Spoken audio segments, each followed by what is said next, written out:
welcome back to Food Prep Guide and welcome back to the Pantry Challenge. Tonight we are doing a 100% shelf-stable meal, including the meat, in the form of chili.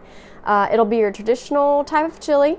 We are using ground venison that has been dehydrated. Now, venison is an extremely lean meat, and so it can be safely dehydrated even in ground up format. And I have finally, after probably 9 months, almost close to a year of experimenting with venison, trying to make it taste better, trying to make it taste not as gamey, and trying to make it as much like beef as possible. And we have finally got that figured out. I've tested it many times now, and it has been a hit every single time. So we'll go over that too. We are going to be using like I said, dehydrated meat and our dehydrated beans. I took clips of how I prepped that this morning, so let's take a look at that. Okie doke, y'all. For this chili recipe, we're using ground venison that's dehydrated and our dehydrated beans, so let's get those prepped up real quick.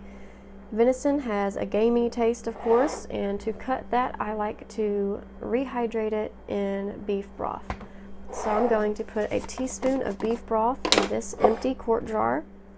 And per recipe, you use 2 cups of dehydrated ground venison. And to this, I'm going to add hot water. As I walk through my kitchen throughout the day, I'm just going to walk by and give it a couple shakes. This will be perfectly rehydrated and ready to cook by the time we cook supper tonight.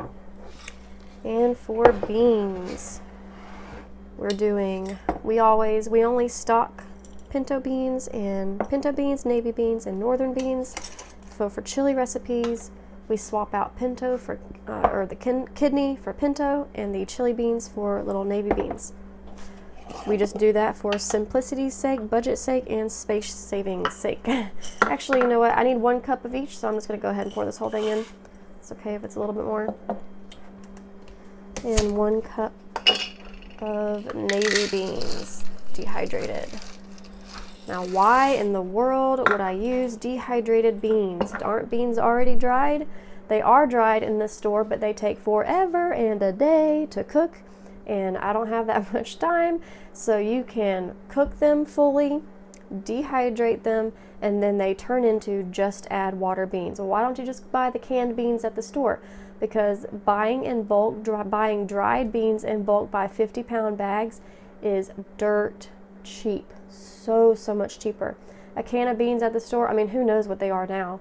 They're probably over $1 now, but they used to be around $1. You can do a pint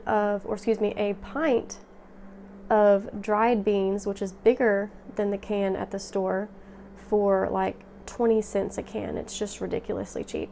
So that's why. And dehydrating your beans gives you instant just add water beans.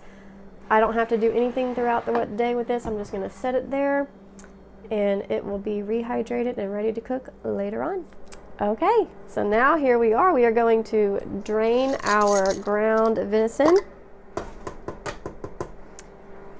Next, we are going to add our beans. I'm going to drain these. If you want to just use a can of beans, that's fine. So you would need 3 cans total of whatever beans of your choice, but be sure to drain out the liquid first.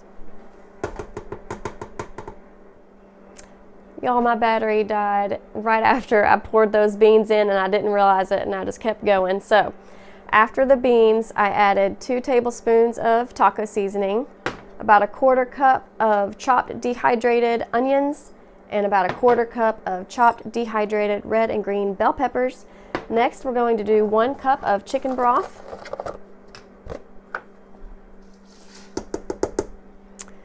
Now we're going to stir that around really good.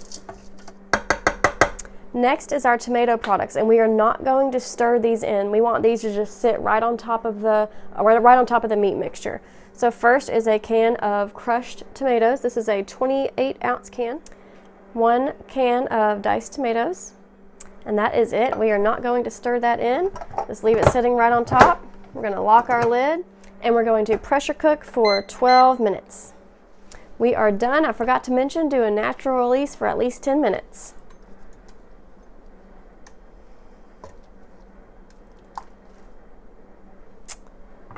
There we go.